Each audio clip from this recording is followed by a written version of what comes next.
قال رب اشرح لي صدري ويسر لي أمري واحلل عقدة من لساني يفقهوا قولي سبحانك لا علم لنا إلا ما علمتنا إنك أنت العليم الحكيم رب زدني علما۔ امید کرتی ہوں آپ سب لوگ خیر و عافیت سے ہوں گے انشاءاللہ الحمدللہ۔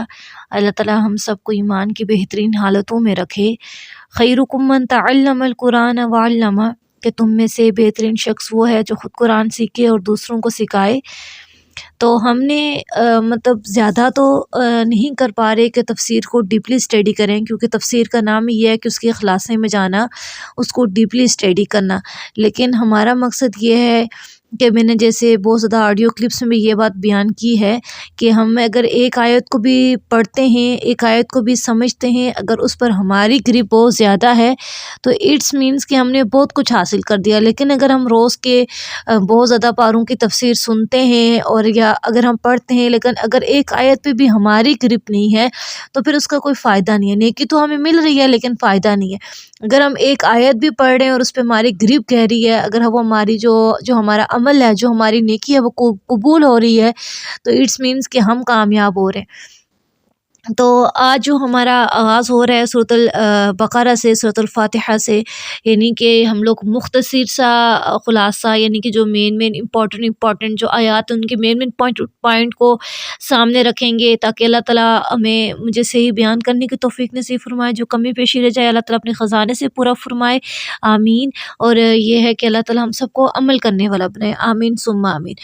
قرآن مجید کا تو آپ سب کو پتہ ہی ہے کہ یہ قرآن مجید اللہ تعالیٰ کی کتاب ہے جو آخری پیغمبر نبی اکرم صلی اللہ علیہ وآلہ وسلم پر نازل ہوئی۔ جہاں پر بھی صلی اللہ علیہ وسلم کا نام آئے وہاں پر ضرور ریپیٹ کیا کریں صلی اللہ علیہ وآلہ وسلم۔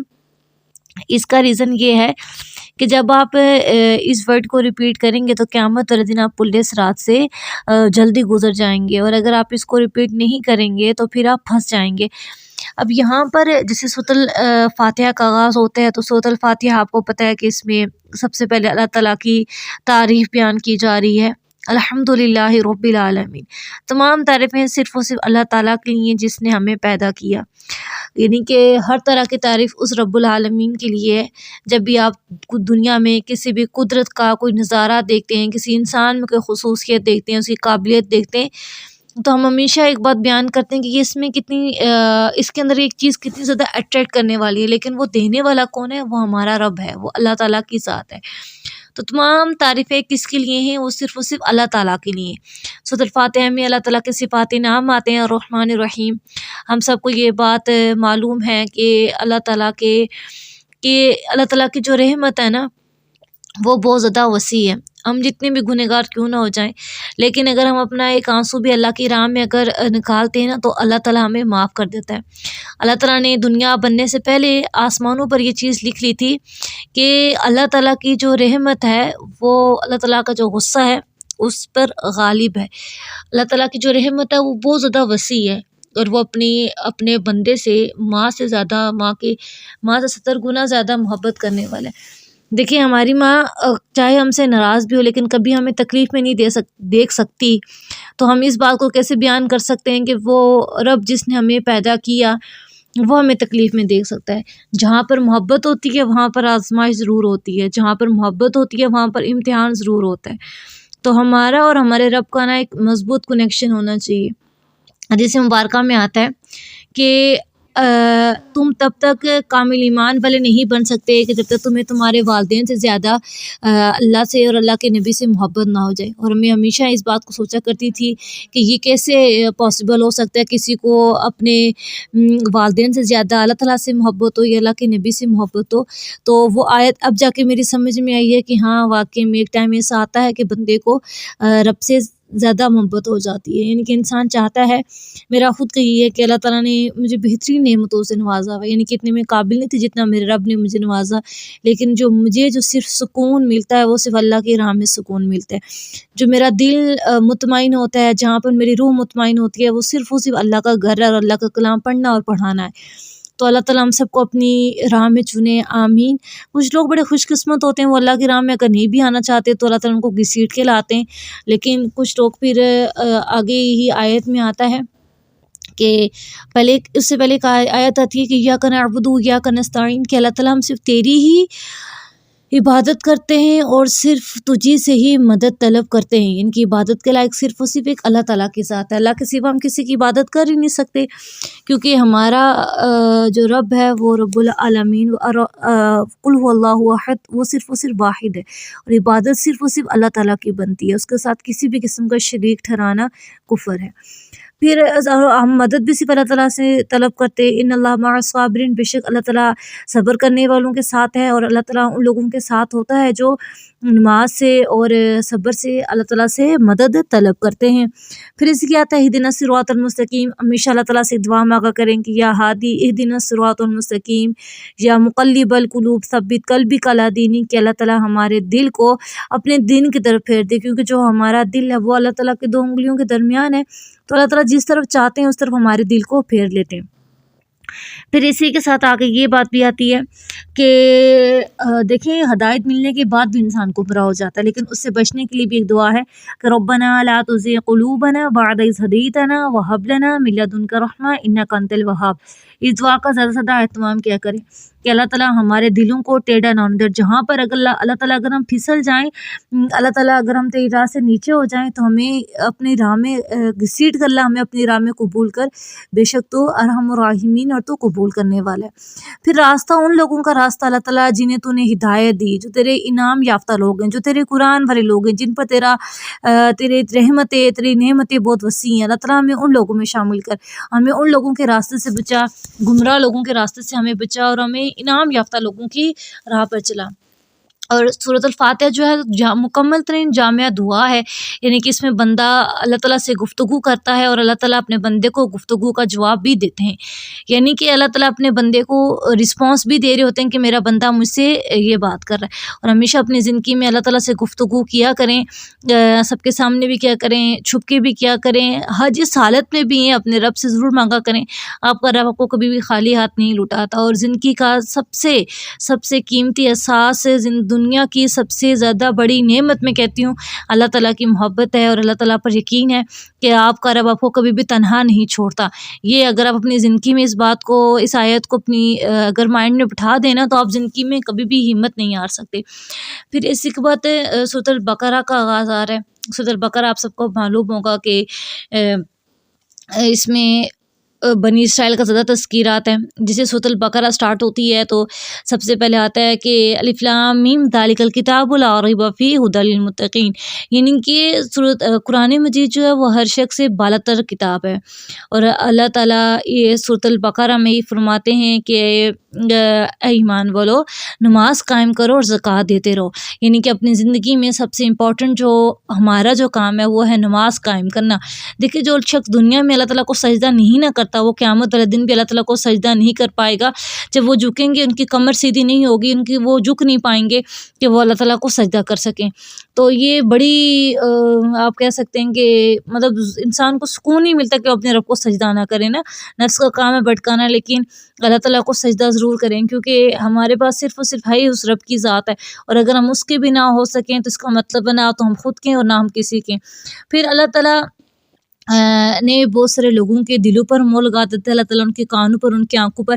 اس سے مراد یہ کہ فی قلوبہم مرض فزادہم اللہ مرضا، کہ ان کے دلوں پر مرض تھا تو اللہ تعالیٰ نے ان کے مرض کو مزید بڑھا دیا. یعنی کہ وہ لوگ جو اللہ تعالیٰ کے احکامات پر، جو اللہ تعالیٰ کے فیصلے ہوتے ہیں ان پر پورا نہیں اترتے، اس پر عمل پیرا نہیں ہوتے، تو اللہ تعالیٰ ان کے کانوں پر بھی مور لگا لیتے ہیں، ان کے دلوں پر بھی، ان پر کوئی بھی بات اثر انداز نہیں ہوتی. اور اللہ تعالیٰ ناقدروں کو کبھی بھی ہدایت نہیں دیتا. ہدایت صرف انہیں لوگوں کو ملتی ہے جو ہدایت کے متقی ہوتے ہیں، جن کو یہ چاہیے ہوتا ہے کہ اللہ تعالیٰ ہمیں ہدایت دیں، جو اللہ تعالیٰ کے راستے پر چلنا چاہتے ہیں. اللہ تعالیٰ صرف انہیں لوگوں کو ہدایت دیتا ہے. اور آپ کی زندگی کا سب سے بہترین تحفہ ہدایت ہے، اس لیے ہمیشہ اللہ تعالیٰ سے ہدایت کی طرح ہدایت مانگا کریں. اور ایمان والے وہ لوگ ہیں جو بالغیب پر ایمان رکھتے ہیں، یعنی کہ جو ہم نے دیکھا نہیں لیکن ہمارا ایمان پھر بھی اس پر ہے، وہ لوگ کون ہیں؟ ایمان والے ہیں. پھر اسی طرح سورۃ البقرہ میں حقوق العباد پر اور حقوق اللہ پر بہت زیادہ فضیلت آئی ہے. یعنی کہ حقوق اللہ تو وہ ہیں نا جو اللہ تعالیٰ کے حقوق ہیں. اللہ تعالیٰ تو چاہیں تو اپنے حقوق کو معاف بھی کر سکتے، لیکن حقوق العباد اس وقت تک معاف نہیں ہوں گے جب تک کہ بندہ خود بندے کو معاف نہ کر دے۔ پھر اسی میں حضرت آدم علیہ السلام کی پیدائش کا بھی ذکر ہے کہ جب فرشتوں نے سوال اٹھایا تھا کہ اللہ تعالیٰ آپ اس مخلوق کو پیدا کر رہے ہیں یہ آپ کی ناشکری مخلوق ہوگی، تو اللہ تعالیٰ نے کیا کہا تھا، قالوا سبحانک لا علم لنا الا ما علمتنا انک انت العلیم الحکیم، کہ جو چیز میں جانتا ہوں وہ چیز تم نہیں جانتے۔ تو انسان کو اشرف المخلوقات ہونے کا لقب تب ملا، اللہ تعالیٰ نے علم کے باعث انسان کو اشرف المخلوقات کہلایا ہے۔ لیکن علم یہ کہنا کہ فلاں بندے سے زیادہ میرے پاس علم ہے، اپنے اندر تکبر لانا، عاجزی پیدا نہ کرنا، دوسرے کو برتر سمجھنا، خود کو بہت زیادہ اعلیٰ سمجھنا، ایسے علم سے نا انسان ان پڑھ ہی بہتر ہے۔ آپ کے پاس اللہ تعالیٰ نے آپ کو اشرف المخلوقات کہلایا، اللہ تعالیٰ نے آپ کو اشرف المخلوقات کا ایک لقب دیا، تو اس پر یہ ہے کہ اپنے اندر عاجزی پیدا کریں، تکبر غرور سے بچیں، اپنے علم کو آگے مزید پھیلائیں۔ علم تو بہت وسیع ہے نا، وہ ہر ٹائم تک بھی انسان کے پاس جتنا آتا ہے اتنا کم ہوتا ہے، تو لیکن جو علم ہمارے پاس ہے، اللہ تعالیٰ اس پہ ہمیں عمل کرنے کی اور اس کو آگے پھیلانے کی توفیق نصیب فرمائے، کیونکہ علم بھی صدقہ جاریہ ہے۔ پھر یہیں پر اہل یہود کی خصلتیں بھی آتی ہیں کہ انہیں حضرت موسیٰ علیہ السلام کو بہت زیادہ ستایا، انہوں نے گائے کی پوجا شروع کر دی، فضول سوالات بہت زیادہ کرتے تھے۔ اچھا، ان میں یہودیوں میں سرکشی بہت زیادہ تھی، انہوں نے کہا کہ ہمیں منوا سلوا چاہیے، پھر اللہ تعالیٰ نے ان کو منوا سلوا بھی دیا، پھر اسی میں ان کی حکومت بھی تھی۔ پھر بنی اسرائیل کی جو قوم تھی نا وہ بہت زیادہ سوالات کرتی تھی، تو ہمیں اس بات سے پتہ چلتا ہے کہ ہمیں زیادہ تر سوالات سے پرہیز کرنی چاہیے۔ پھر اسی سورۃ البقرہ میں آتا ہے کہ اپنے والدین کے ساتھ حسن سلوک سے پیش آئیں، رشتہ داروں کے حقوق کا بڑا تذکرہ آتا ہے، یتیموں کے ساتھ حسن سلوک کا بھی تذکرہ سورۃ البقرہ میں آتا ہے، ان کے پہلے پارے میں آتا ہے۔ تو حقوق العباد، جیسے حقوق اللہ جو ہم پر ہے نا فرض، اس طرح حقوق العباد بھی ہیں، ان دونوں کا بہت زیادہ خیال رکھا کرے اپنی زندگی میں۔ کسی سے مسکرا کے بات کرنا بھی صدقہ ہے، ان کے جب ہم کسی سے مسکرا کر بات کرتے ہیں تو وہ بھی کیا ہوتا ہے، صدقہ جاری ہوتا ہے ہمارے لیے۔ پھر اسی پارے میں حضرت ابراہیم علیہ السلام کو اللہ تعالیٰ نے بہت زیادہ آزمایا اور پھر وہ دین پر ثابت قدم رہے۔ پھر حضرت یعقوب علیہ السلام نے اپنی اولاد کو نصیحت کی تھی کہ مرتے وقت تمہیں نصیحت کر کے جا رہا ہوں کہ اس دین سے کبھی نہ پیچھے ہٹنا، اللہ کے رسی کو تھامے رکھنا، اللہ تعالیٰ کی راہ میں ہمیشہ رہنا۔ پھر اللہ تعالیٰ کہتے ہیں کہ اللہ تعالیٰ نے اسی دنیا کو ایک مچھر کے پر کے برابر قرار دیا ہے، یعنی کہ جو دنیا ہے نا اس کی مثال بالکل مچھر کے پر کے برابر ہے۔ یہ دنیا کچھ بھی نہیں ہے، فانی ہے، ایک دھوکہ ہے، ایک دکھاوا ہے۔ جو انسان جس کی رنگینیوں میں جب کھوتا ہے نا پھر اس کو سمجھ نہیں آتی کہ جو چیز میں کر رہا ہوں وہ صحیح ہے یا غلط ہے۔ تو اس چیز سے خود کو بچائیں کہ ہم لوگ یہ بات تو سمجھ رہے ہوتے ہیں کہ ہم لوگوں نے دین سمجھ لیا یا پھر ہم نے دنیا حاصل کر لی تو بھئی ہماری واہ واہ ہوگی، ہم خوش قسمت ترین انسان۔ نہیں، دنیا ایک آزمائش ہے، دنیا ایک کھیتی ہے جس میں اپنا بیج بو رہے ہیں اور پھل ہمیں آخرت میں ملے گا، اور دنیا مومن کے لیے قید خانہ اور کافر کے لیے جنت ہے۔ تو یہ ہم نے بالکل مختصر سا خلاصہ بیان فرمایا ہے۔ اس میں کچھ آیات ایسی ہیں جو بہت زیادہ موسٹ امپورٹنٹ ہیں، یعنی کہ کچھ ایسے پوائنٹ ہیں جو بہت زیادہ امپورٹنٹ ہیں، وہ آپ اپنے نوٹس پر ان کو نوٹ ڈاؤن کر لیں اور پھر دیکھیں کہ ان میں سے کون سا ایک پوائنٹ اپنی زندگی میں لے کر آئیں کہ زیادہ تر حقوق اللہ اور حقوق العباد کا بڑا خیال ہے، نماز کا بہت زیادہ نماز پر زور دیا جا رہا ہے، اپنی زندگی میں نماز کو لازماً شامل کریں۔ دیکھیں اگر ہم 5 وقت کے نمازی ہیں نا، نہیں بھی ہیں نا، اگر آپ سے فجر قضا ہو جاتی ہے آپ ظہر ضرور پڑھیں، اگر آپ سے ظہر قضا ہو جاتی ہے آپ عصر پڑھیں، عصر قضا ہو جاتی ہے آپ مغرب پڑھیں، لیکن آپ نمازوں کو پڑھیں ضرور، ان کو قضا نہ کریں۔ پھر اسی کے ساتھ یہ ہے کہ اگر کوئی نماز آپ کی قضا ہو جاتی ہے، جیسے فجر قضا ہوگی، آپ کے جس ٹائم بھی آنکھ کھل رہی ہے آپ اس کو پڑھ لیں۔ یہ بھی ایمان کا ایک حصہ ہے کہ آپ اللہ تعالیٰ کے یہاں سجدہ کر رہے ہیں۔ اللہ تعالیٰ نے فرض نماز کے علاوہ کہیں بھی آپ کو منع نہیں کیا کہ آپ اس کی عبادت نہ کریں۔ اللہ تعالیٰ آپ کو پتہ ہے کہ اللہ کی محبت انسان کے دل میں تب آتی ہے، اللہ کا قرب انسانوں کو تب ملتا ہے جب انسان نفل عبادت کرتے ہیں، ان کی ایکسٹرا عبادت کرتا ہے۔ نفل تو ہماری زندگی میں فرض نہیں ہے نا ہم پر کہ ہم نے پڑھنے جو فرض ہے اس کی ادائیگی تو ہم کر رہے ہیں، لیکن نفل ہم اپنی مرضی سے پڑھتے ہیں۔ جب آپ اللہ تعالیٰ کے سامنے جھکتے ہیں، نفلی عبادت کرتے ہیں، اللہ تعالیٰ کے ساتھ اپنا کنیکشن مضبوط رکھتے ہیں، تو پھر اللہ تعالیٰ آپ کو اپنا قرب دیتے ہیں، اور یقین مانیں کہ جو خوشی، جو احساس، جو لطف آپ کو اللہ تعالیٰ کی راہ میں آتا ہے نا، وہ لطف آپ کو دنیا کے زندگی کے جتنی آسائشیں کیوں نہ ہوں، جتنی آپ کے بس نعمتیں کیوں نہ ہوں، آپ کو وہ قلب سکون کبھی نہیں ملتا۔ تو ہم نے کبھی بھی نا اللہ تعالیٰ کا حق ادا نہیں کیا جو ہمیں ادا کرنا چاہیے تھا، یا جو ہم ادا کرتے، یعنی کہ جو ہمارا حق تھا کہ ہم نے، اللہ تعالیٰ نے ہمیں ایک مسلمان گھرانے میں پیدا کیا، اللہ تعالیٰ نے ہمیں دین کی سمجھ دی، اللہ تعالیٰ نے ہمیں بہت زیادہ نعمتوں سے نوازا، لیکن پھر بھی ہم ناشکر رہے، ہم اس کی نعمتوں کا شکر ادا نہ کر پائے، ہم اس کے ساتھ اپنی محبت کا ذکر نہ کر پائے، ہم اپنے اعمال کو نہ سنبھال پائے۔ لیکن یہ ہے کہ جتنی بھی زندگی ہے اللہ تعالیٰ کی راہ میں وقف کریں، خود کو کریں، کیونکہ جب اللہ تعالیٰ راضی ہیں تو ہماری زندگی پرسکون ہے۔